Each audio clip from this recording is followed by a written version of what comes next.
Mister Tanvir সাহেব, আমি কিন্তু মোটেও পিচ্ছি না, বুঝছেন? সিঁড়ি ভেঙে ছাদ থেকে নামছি। সিঁড়ির বাঁকেই দেখা হয়ে গেল মেয়েটির সাথে। মা দুপুরের আগে ছাদে কাপড় শুকাতে দিয়েছিল। নীলচে আকাশের রঙগুলো প্রিয়তি কালো রং ধারণ করে ছেয়ে গেছে বিশাল আকাশ। যে কোনো সময় বৃষ্টি আসবে, তাই কাপড়গুলো তুলে নিতেই ছাদের দিকে এসেছিলাম। যখন ফিরছি তখনই মেয়েটি আমাকে থামিয়ে কথাটি বলল। আমি চোখ তুলে তাকালাম মেয়েটির দিকে। বাড়িওয়ালার মেয়ে, নাম জান্নাত। দেখতে গোলগাল, মায়াবী মুখশ্রী, চোখে সবসময় চশমা পরে। আমার চুপ থাকা দেখে বলল, কি হলো, এখন কথা বলছেন না কেন? বাড়িটা 7 তলা। 6 তলাতে আমরা আর 7 তলাতে জান্নাতেরা থাকে। এখানে এসেছি বাবা আর মায়ের চাকরির সুবাদে। তবে আসার পর থেকেই এই মেয়েটি মায়ের সাথে এত ঘনিষ্ঠতা অর্জন করবে তা আমি একদমই ভাবতে পারিনি। আমি কিছু না বলে পাশ কাটিয়ে চলে যাচ্ছি, ঠিক তখনই হাত বাড়িয়ে আমাকে আটকে বলতে লাগলো, আমাকে দেখে আপনার কেন পিচ্ছি মনে হয়? আমি কিন্তু এখন ইন্টারে পড়ি। সে কারণেই তো তুমি পিচ্ছি। জি না মিস্টার তানভীর সাহেব, আমি মোটেও পিচ্ছি না। ও আচ্ছা, তাহলে তো তুমি বুড়ি। জান্নাত তার বিড়ালের চোখের নেই আসরিক দুটি চোখ শুরু করে আমার দিকে তাকালো। আমি ওর চোখের দিকে তাকিয়েই চোখ নামিয়ে নিলাম। মেয়েটার দুটো চোখে অজস্র মায়া, কেমন একটা ঘোর তুলে দেয়। জান্নাত বলে, যে কোনো সময় বৃষ্টি আসবে, তাই মুড খারাপ করতে চাই না আপনার সাথে ঝগড়া করে। তবে আমি বুড়িও না, পিচ্ছিও না। হুম, তা বলেন, আমাকে দেখে আপনার কেন পিচ্ছি মনে হয়? তুমি এমনিতেই পিচ্ছি, দেখার কিছুই নেই। আপনি না একটা শয়তান। হুম। আমি পাশ কাটিয়ে চলে আসলাম কয়েক ধাপ। জান্নাত তখনও সেখানে দাঁড়িয়ে আছে। ওর থেকে আরও কয়েক ধাপ আগাতেই বলল, বৃষ্টি পড়ছে, আমার সাথে ভিজবেন? কথাটা শুনে থমকে যাই। জান্নাতের কথা শুনে মনে পড়ে গেল তানিয়ার কথা। যখন বৃষ্টি আসতো তখন সে ফোন করে বলতো, তানভীর বাবু, বৃষ্টি হচ্ছে, আমার সাথে ভিজবে? আমি জান্নাতের দিকে তাকিয়ে বললাম, বৃষ্টিতে ভিজতে আমার ভালো লাগে না, তুমি ভেজো, এটা পিচ্চিদেরই কাজ। আপনি আবার আমাকে... আর কিছু বলার সুযোগ দেয়নি আমি। সোজা চলে আসি সেখান থেকে। এই বাড়িতে এসেছি 8 মাস হলো। যেদিন এখানে এসেছিলাম সেদিন থেকে প্রায়শই দেখতাম একটা মেয়ে কফি নিয়ে ব্যালকনিতে চেয়ারে বসে বই নিয়ে পড়তো। আমি যখন বাড়ি থেকে আসতাম সবসময় সেখানেই ওকে দেখতাম। আমার দিকে তাকাতো, আমি চোখ নামিয়ে নিতাম। আস্তে আস্তে জানতে পারি মেয়েটা এই বাড়িটারই মালিক। আর এক সময় মেয়েটা আমার মায়ের সাথেই ব্যালকনি ছেড়ে আড্ডাতে মেতে থাকতো। মাঝে মাঝে আমার সাথে 2-4টে কথা বলতো। তবে আমি তাকে পিচ্চি মেয়ে ছাড়া ডাকতামই না। আর যখনই তাকে পিচ্চি বলতাম সে আমার দিকে রাগী চোখেই তাকিয়ে থাকতো। সুন্দরী মেয়েদের রাগানোর মাঝে এক বিরাট আনুধাবিক এক ভালো লাগা আছে। আর যদি সেই মেয়েটি আপনার সামনেই রাগী মুখে বসে থাকে তবে বুঝবেন কতটা মোহনীয় লাগছে তাকে। রুমে এসে কাপড়গুলো ঠিকঠাক করে ব্যালকনির দিকে যাই। ঝুম বৃষ্টি শুরু হলো। বৃষ্টি আমার ভালো লাগে না। প্রকৃতির এই বৃষ্টিকে আমার মাঝে মাঝে বিষাদসঙ্গী মনে হয়, যেন মনের জমানো স্মৃতিগুলোকে দুমড়ে মুচড়ে একাকার করে দেয়। বাইরে প্রচুর বৃষ্টি হচ্ছে। ব্যস্ত মানুষগুলো দৌড়ে যাচ্ছে নিদারুণ আশ্রয়স্থলে। রাস্তার বেমানান ঘুরে বেড়ানো কুকুরগুলো ছুটছে এদিক সেদিক। এরকম বৃষ্টিতে কতই না হেঁটেছি তানিয়ার হাত ধরে, জ্বর বাঁধিয়েছি বহুবার। আজ খুব বেশি তানিয়ার কথা মনে পড়ছে, যার মাঝে নিজের অস্তিত্বকে গঠন অনুসারে বহন করতে চেয়েছিলাম, কিন্তু সেটা আর হয়ে ওঠেনি। হয়তো আমারই দোষ ছিল। তানিয়া আর আমি একই কলেজে পড়তাম। আহামরি সুন্দরী যে সে তা কিন্তু নয়। ওর সবচাইতে যে জিনিসটা আমাকে বারবার ওর কাছে সাইক্লোনের মতো টানতো সেটা হলো ওর লম্বা কালো চুল। মাথায় পেঁচিয়ে রাখা হিজাবের সাথে খানিকটা চুল ওর মুখের ওপরে এসে যখন পড়তো তখন আমি হা হয়ে ওর দিকে তাকিয়ে থাকতাম। নিজেই মনে মনে বহুবার বলেছি, ইস, আমি যদি তোমার ওই অপ্রতিরোধ্য চুল হতাম, তবে সারাক্ষণ ছুঁয়ে দিতাম তোমার মায়াবী অধনা। খুব হিংসে হয় আমার তোমার চুলের ওপরে, সে কতই না সহজে তোমাকে বারবার ছুঁয়ে দিতে পারে। ধীরে ধীরে তানিয়াকে খুব করে ভালোবেসে ফেলি আমি। লজ্জার মাথা খেয়ে প্রথম বর্ষের শেষের দিকে সবার সামনেই তাকে বলেছিলাম ভালোবাসি।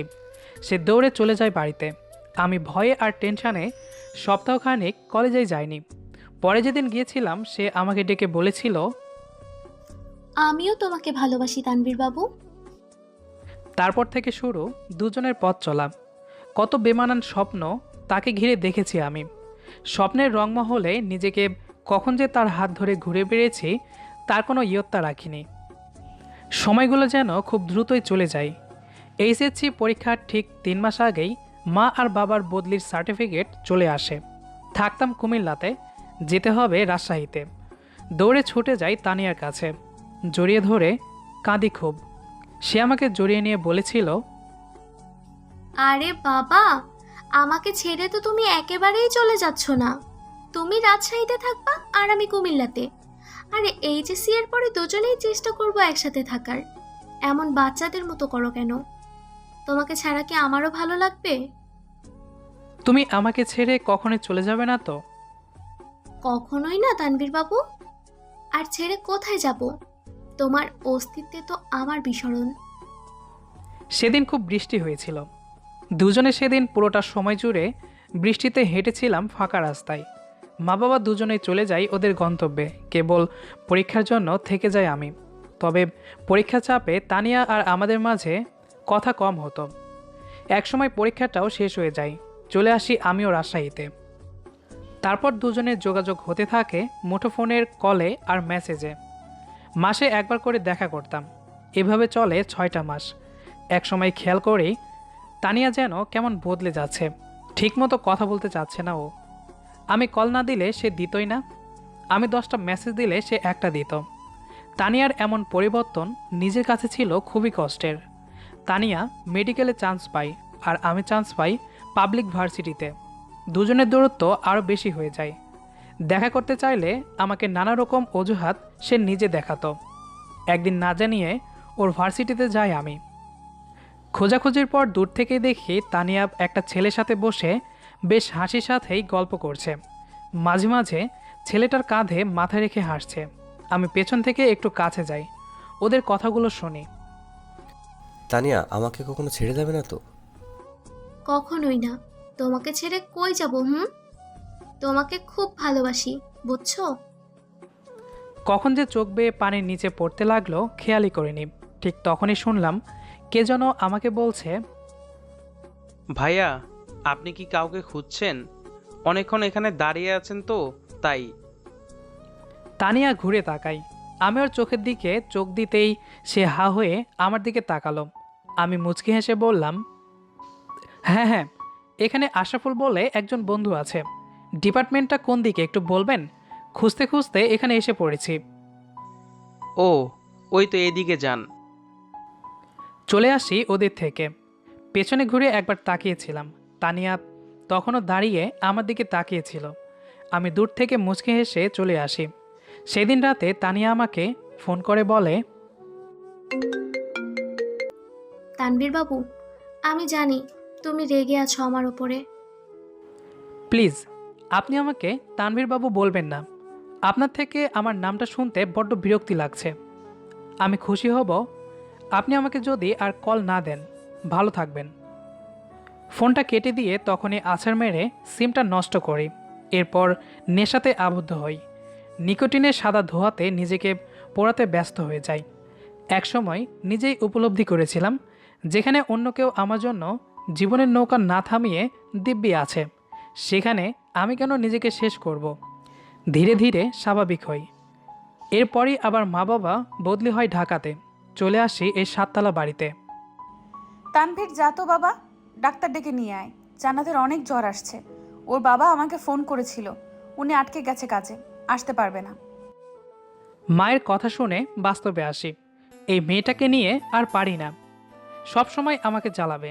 আমি মায়ের দিকে তাকিয়ে বললাম, সরি মা, আমি পারবো না। তানভীর, যা বলছি তাড়াতাড়ি কর। আমি কেন করতে যাব?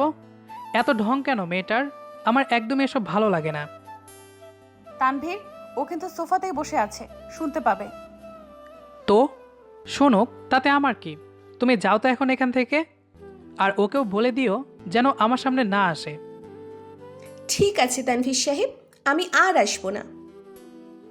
কথাটা শুনেই দরজার দিকে তাকালাম। জান্নাত দাঁড়িয়ে আছে, চোখ দুটোতে পানি টলমল করছে, তা দেখা যাচ্ছে স্পষ্ট। গায়ে মায়ের একটা চাদর। কোনো রকমে দাঁড়িয়ে কথাটা বলে সে চলে যেতে থাকে। মা তখনই বলে, তানভীর, তোর মতো বেয়াদব আর নেই। দিলি তো মেয়েটাকে কাঁদিয়ে। জান্নাত, তুমি ওর কথায় কষ্ট পেও না, ও ওরকমই। আম্মু, আমি চলে যাচ্ছি, আপনাদের এখানে আর আসবো না। জান্নাত চলে গেল। মা তাকে রেখে দিতে চাইলেও সে জোর করে নিজের ফ্ল্যাটে চলে গেল। এরপর থেকে জান্নাত আমাদের বাড়িতে আর আসেনি। আমাকে দেখলেই মাথা নিচু করে চলে যায়। আমার সাথে কথাও বলে না ও। শুনেছিলাম সেদিন রাতে আমার বাবা ডক্টর ডেকে এনেছিল, তারপর থেকেই সে সুস্থ। কিন্তু আমার কেমন যেন লাগতে শুরু করে। মেয়েটাকে ওভাবে না বললেও পারতাম, ওকে সরি বলা দরকার। আজ প্রচণ্ড বৃষ্টি হচ্ছে, চারপাশটা বৃষ্টির পানিতে বিরাজমান। সন্ধ্যা হয়ে গেছে অনেকখানি আগে। আমি ছাদে যাচ্ছি। আজ কেন যেন বৃষ্টিতে ভিজতে খুব ইচ্ছে করছে। ছাদে আসতে দেখলাম কে যেন সাদা ড্রেস পরে ছাদের কোণাতে দাঁড়িয়ে বৃষ্টিতে ভিজছে। মেয়েটা যে জান্নাত তা বুঝতে বাকি নেই। মনে মনে বললাম, যাক, আজকে তাহলে সরিটা বলেই নেওয়া যাবে। জান্নাত, আমি আসলেই অনেক দুঃখিত। সেদিন তোমার সাথে অমন করে কথা বলার জন্য আমি সরি। হুম প্লিজ কিছু মনে করো না। হুম জান্নাত আর কিছু বলছে না দেখে আমি চলে আসতে যাব। সে সময় জান্নাত বলল, তানিয়ার জন্য আর কত কষ্ট পাবেন তানভীর সাহেব? আমি চমকে উঠি। মেয়েটা তানিয়ার কথা জানলো কি করে? তার তো জানার কথা না। আমি ঘুরে তাকাতেই সে বলল, বৃষ্টিতে ভিজলে আপনার জ্বর আসে, যান রুমে চলে যান। আর যে মেয়ে চলে গেছে তার কথা ভেবে কষ্ট কেন পান আপনি? মনে রাখবেন, ভালোবাসলে কেউ কখনো চলে যায় না। যদি সে চলে যায় বা যেতে চায়, তাহলে ভাববেন সে আপনাকে ভালোবাসেনি। জান্নাতের কথা শুনে ঠিক কী বলবো বুঝতে পারছি না। আমি ওর পাশে এসে দাঁড়াই। মেয়েটা আমার দিকে একবার তাকিয়ে চোখ সরিয়ে নিল। চোখ দেখে বোঝা যাচ্ছে সে অনেক কেঁদেছে। আমি একটু জোরে হাসলাম। সে বলে, জানেন তানভীর সাহেব, ছোট থেকেই মা নেই আমার। বাবা তার নিজের কাছে ব্যস্ত। আমি কি করি না করি ওনার খোঁজ নেওয়াটা জরুরি নয়, বরং তিনি কিভাবে তার টাকা বাড়াবেন সেইটা নিয়েই তিনি ব্যস্ত। ছোট থেকেই একা থাকি, স্কুল কলেজ আমি সব সময় একা থাকি। একা থাকাটা আমার নেশা এখন। আপনার মায়ের সাথে আমার সখ্যতা গড়ে ওঠে, নিজের মা মনে হয় আপনার মাকে, কিন্তু আপনি সেটা চান না। জানেন, আপনি প্রথম যেদিন এসেছিলেন সেদিন থেকে আপনাকে রোজ লুকিয়ে দেখতাম। হাসি পাচ্ছে তাই না? একটা মেয়ে এমন করে কথা বলছে বলে। হাসি পেলে হাসতে পারেন। আপনার মায়ের সাথে পরিচিত হয়েছে আপনাকে আরও কাছ থেকে দেখব বলে। আপনার মাঝে একটা অন্যরকম মায়া আছে, আপনার মাঝে গো বেচারা ভাব আছে। চুলগুলো কেমন করে স্টাইল দেন, শার্ট পরেন ফিট করে, গোটানো প্যান্ট সাথে লোফার। জানেন, আপনাকে কালো প্যান্ট আর নীল গেঞ্জিতে কিন্তু দারুণ লাগে। রোজ আপনার মায়ের সাথে গল্প করার ছলে আপনাকে দেখা আমার অভ্যেস হয়ে গিয়েছিল। আপনি তো আমাকে পিচ্ছি বলে পাত্তাই দেন না। পরে জেনেছিলাম আপনি তানিয়ার থেকে ছ্যাঁকা খেয়ে প্যাকা হয়ে মেয়েদেরকেই পাত্তা দেন না। এসব কিন্তু আপনার মা বলেছে আমাকে। আপনিও আমার মতো একা থাকেন। ব্যাস, এমনিতেই আপনাকে দেখতে দেখতে কখন সে প্রেমে পড়ে গিয়েছিলাম তার টেরই পাইনি। আর যখন শুনলাম আপনিও আমার মতো একা থাকতে পছন্দ করেন, তারপরে তো আরও বেশি। জান্নাত চুপ হয়ে গেল। বৃষ্টি যেন হুট করে থেমে গেছে। আমি অবাক হয়েই ওর কথাগুলো শুনেছি। পিচি মেয়েটা এভাবে আমাকে এত কিছু বলবে ভাবতেই পারিনি। আমি বললাম, আরও বেশি করে কি? জান্নাত কোনো কথা না বলে আমার দিকে কিছুক্ষণ তাকিয়ে থেকে বলল, আপনাকে ভালোবেসে ফেলেছি তানভীর সাহেব, সরি আপনাকে ভালোবাসার জন্য। আমি ফিক করে হেসে দিলাম। ভালোবাসার জন্য কি কেউ সরি বলে? মেয়েটা তো দেখে সত্যি পিচ্ছি একটা। আমার দিকে তাকালো ও। আমার হাসির কারণ সে বুঝতে পারল না। আমি বললাম, আমি এখন কি করতে পারি? কিছু না, শুধু আমার সাথে কথা বলবেন। আমি আপনাকে খুব বেশি চালাবো, তা সহ্য করবেন। আমি যখন বৃষ্টিতে ভিজবো, আপনি আমার সাথে ভিজবেন। ভিজতে ভিজতেই আইসক্রিম খেতে ইচ্ছে করলে আপনি তা নিয়ে আসবেন। আমাকে বকা দেবেন, অনেক বেশি কেয়ার করবেন, আর কখনোই ঝগড়া করতে পারবেন না। খুব বেশি আদর করবেন, চকলেট আনবেন, আর থাক থাক, আর বলতে হবে না। বাপ রে, এইগুলো তো পিচ্চিদের বায়না। এত কিছু! আমি তো পিচ্ছি, আমি আপনার পিচ্ছি হয়েই থাকতে চাই। রাখবেন আমাকে আপনার পিচ্ছি বউ বানিয়ে? ঝমঝমিয়ে আবার বৃষ্টি শুরু হলো। হুট করেই কারেন্ট চলে এসেছে। ছাদের কোণাতে কোণাতে গোল বাতি লাগানো। জান্নাতের সাদা ড্রেস আপে রঙিন বাতির আলোক ছটা পড়ে যেন আরও মোহনীয় করে তুলছে তাকে। আমি ছাদের রেলিংয়ে হাত রেখে দাঁড়ালাম। জান্নাত আমার হাতের ওপর আঙ্গুল রাখল। আমি ঘুরে ওর দিকে তাকালাম। মুচকি হেসে বিড়বিড় করে বললাম, এখনও ভালোবাসি বললাম না, তার আগেই পিচ্চি বউ হয়ে গেল মেয়েটা। বুঝতে পারছি মেয়েটাকে নিয়ে প্রচুর জ্বালাতন আমার সহ্য করতে হবে। তো যাই হোক, আমাদের গল্পটি এই পর্যন্তই।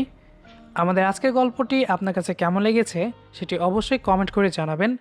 ভিডিওটি যদি ভালো লেগে থাকে তাহলে অবশ্যই বন্ধুদের সাথে শেয়ার করবেন।